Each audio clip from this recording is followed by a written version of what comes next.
Good evening and welcome to Blueprint Explosive Exclusive. I'm Madhav Gopala Krishnan. Now, tragedy has unfolded in Dubai, where Indian Air Force's Tejas fighter jet crashed during demonstration at the air show there in Dubai. The jet plunged into the ground around 2:10 p.m. local time while executing an aerial display before a large crowd. The moment of the crash was caught on camera. Plumes of thick black smoke rose from the crash site as the fighter jet exploded into a ball of flames. The Indian Air Force has now confirmed that the pilot is no more. The Indian Air Force statement has also said that a court of inquiry is being constituted to ascertain the cause of the accident. Spectators who had gathered for the air show watched in disbelief. The Dubai crash comes around 19 months after the Tejas suffered its first ever crash in the last several years. On the 12th of March 2024, a Tejas aircraft went down in Rajasthan's Jaisalmer, close to a hostel complex. The fighter had maintained a clean safety record until that moment. The crash occurred just minutes after the single-engine fighter jet had taken part in a tri-services exercise. The pilot had then managed to eject safely and the aircraft had plunged to the ground after flying a short distance. Now, as per the ongoing investigation, the crash was most likely due to an engine seizure triggered by an oil pump malfunction, is what we had gotten to know. In fact, there was a court of inquiry that has been launched to probe the cause of the Dubai incident as well. Let's take this across to our guests who are joining us. With us at the moment is Air Marshal R.J.K. Kapoor, who's an ex-Air Officer Commanding-in-Chief. Also with us is Air Marshal Nitin Vaidya, defense expert, joining us. I'm going to come across to you first, Air Marshal Kapoor. Looking purely at these pictures, of course, there will be a court of inquiry. Of course, there will have to be a detailed study into what really transpired. But given the fact that there were various aerobatic maneuvers that were happening, what is the possibilities of it being A, either some kind of a technical failure, or B, the pilot perhaps losing control, given the fact that there were these maneuvers that were currently underway? So, as the day has gone along, more videos seem to be surfacing now, and there are clearer videos. And the video which you're just playing now on your screen, I think is the most clear video, which indicates that the aircraft was in an outside turn, which is we call as a negative G turn, in which the pilot is facing outside of the turn, which normally the cockpit pilot faces inside of the turn when the aircraft is turning. So from there, he has rolled the aircraft. The aircraft has either gone into an uncommanded roll or he has rolled. And just before the roll, the aircraft seems to be pitching down a little bit. And so this is where the aircraft, with the aircraft proximity to the ground, like you said, there could only be two reasons. One is that there has been an error of judgment from the pilot in terms of the height and the roll with the nose down, which gives very little height for the aircraft to recover, because the aircraft is still rolling at that point in time. And the second is that the roll has taken place because of an uncommanded or undemanded maneuver from the aircraft because of a technical malfunction.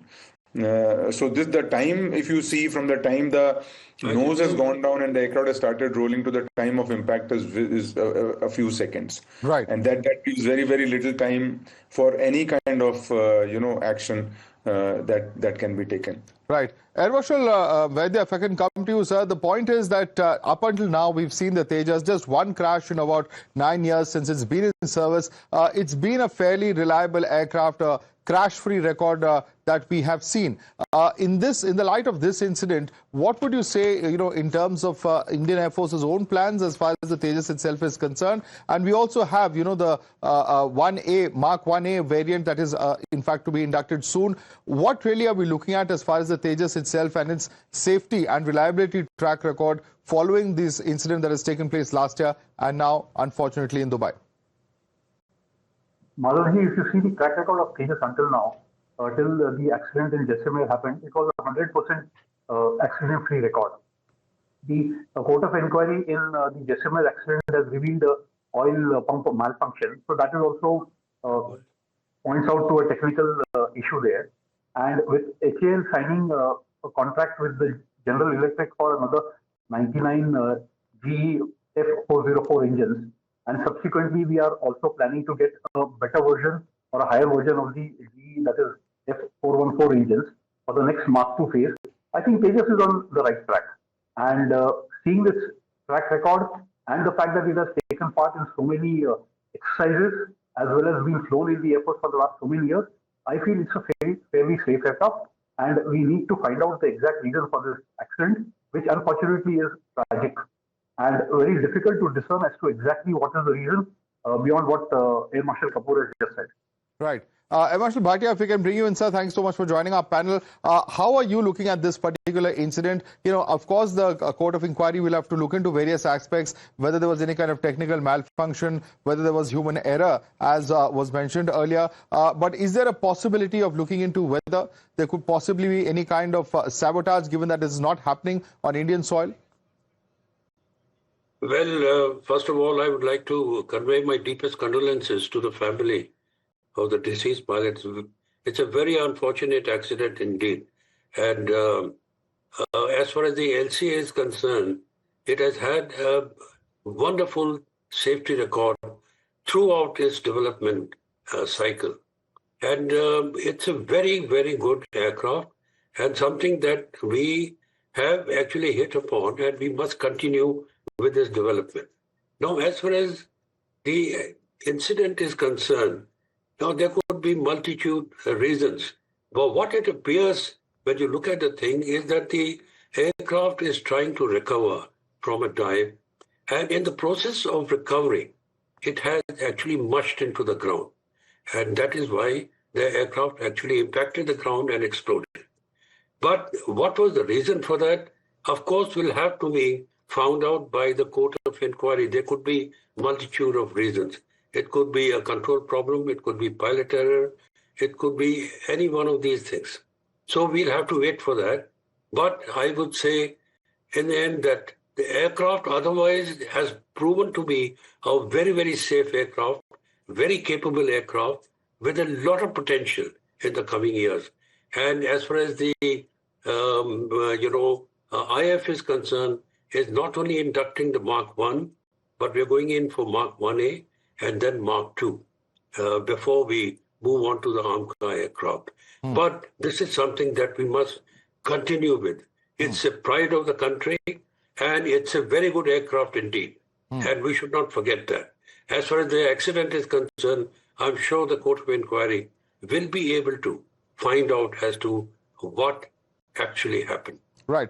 In fact, Air Marshal Kapoor, it has taken several decades of development for us to be able to actually get the Tejas even to be, inducted into the Air Force. And at a time like this, one will look at the fact that it has been flown for about 9 years. And now, typically when a pilot goes for these kind of shows, obviously this is somebody who's very experienced, somebody who has, several hundred, if not 1,000 hours of flying this aircraft. Only then they perhaps are allowed to carry out these kinds of aeronautical sort of maneuvers. Take us through what is the kind of rigorous training that such pilots would have to go through before they are allowed to carry out these kind of air shows. Yeah, so basically the pilots are chosen depending on their qualifications, their experience, their record in flying in the squadrons, and there is a certain amount of seniority.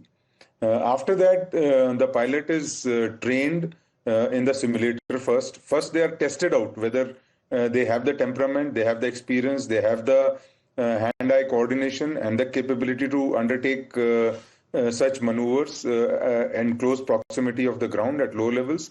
And thereafter, they are tested in simulators, followed by flying certain profiles at higher altitudes with certain amount of safeties, and then the altitudes are gradually brought down. And at all times before the mission, there's a very detailed brief. There are absolutely in every transition from one maneuver to another, what's a go, what's a no-go, where if things could go wrong, are briefed. And if you have seen, pilots rehearsing, before they even fly, they wear their full flying gear. On the tarmac, they would stand, they would rehearse with their hands, and how the throttle will move, how the stick will move, how much will the stick move, and kind of things. And before and after every mission, there is the full video is analyzed, a detailed briefing in terms of what is the height, did you come lower, did you come higher, were you higher, by pilot. So they then go through this whole maneuver where before once they reach the venue, let's say they were in Dubai, they would have familiarized with the airfield, they would have familiarized where are the audiences, which is the side, what is the sun position, what is the angle at which, what is the ground condition, does the ground merge, do you have depth perception and things like that. Every such detail is analyzed threadbare. And then a full profile is developed. It is played on the computer, then it is played on the video, and then it is done at a higher altitude with a constant chatter with a team which is on the ground monitoring. There is a safety pilot of the same aircraft on the ground who monitors the entire routine and could interject at any point in time. Right. And so before any of these displays are undertaken, it's a very methodical process from the time a pilot is are undertaken. It's a very methodical process from the time a pilot is selected to undertake such displays to the time he actually does displays. And each sortie is analyzed threadbare. Every maneuver, its timing, its precision is analyzed. Absolutely. I can well imagine, because, these are all split-second decisions, and even a second here or there sometimes when you're making these sharp turns, can have so much of impact. And Air Marshal Vaidya, that's why I would like to ask you, when such kind of, events take place, where obviously you want to show off the prowess of the aircraft, razzle-dazzle the crowd that is gathered over there, yet from the safety perspective, is there some amount of margin for error that is taken into consideration, that the aircraft can only fly this close to the ground and no closer? What are the kind of safety measures in that sense that are worked into the protocols that happen in such events? Just to add beyond what Air Marshal Kapoor has just said, when the practice goes on, whether it is with a simulator or even the actual, when before the air display takes place in front of the crowd, there are specific maneuvers that are done. They are analyzed very well, and in case it is felt that some changes are to be incorporated, they are well done and incorporated also. Hence, when a pilot takes off for an air display and there is a lot of crowd that is watching, hundreds of them not only on the ground but thousands beyond that on the television, obviously there is a sense of pride in him, and he would like to progress not just the Indian Air Force and his capabilities, but also as a nation, where our nation is at display, that this is the capability of our nation. Now, when such a thing happens, it is possible that the pilot is under some kind of a pressure that he must perform at the best. And in trying to do that, it can so happen that he is taking a decision which is absolutely right. But unfortunately, the envelope to undertake the entire thing may be slightly defaulted. And that is why we had this kind of an accident, or even for that matter, when we had an accident in Palam, where Wing Commander Joe Bakshi died in a Mirage accident. There were specific turns that he was authorized to take, and he did that. But on the final day, probably he overstepped a bit, and he was under the impression that he can easily maneuver and take care of the aircraft, even after taking a bit of more risk. Right. But unfortunately, it did not. And in this case also, I am not saying that it has happened, but there is a possibility that when you are showing prowess of the entire country in front of people, there is a surge of adrenaline that happens. Absolutely. The razzle-dazzle that you mentioned. Definitely. And when you represent the country, you want to perform the best, but sometimes, when it comes to such situations, and particularly when you're dealing with a machine, and there is a certain level of unpredictability as well, it's important to stay within those parameters. A very important point that you're making there, sir. Because of the maneuver that he is doing, at the end of the day, there is a minimum height for all these maneuvers, which is prescribed, and you are not supposed to go below that. And that it takes into account all kind of maneuvering that you're doing. In this particular case,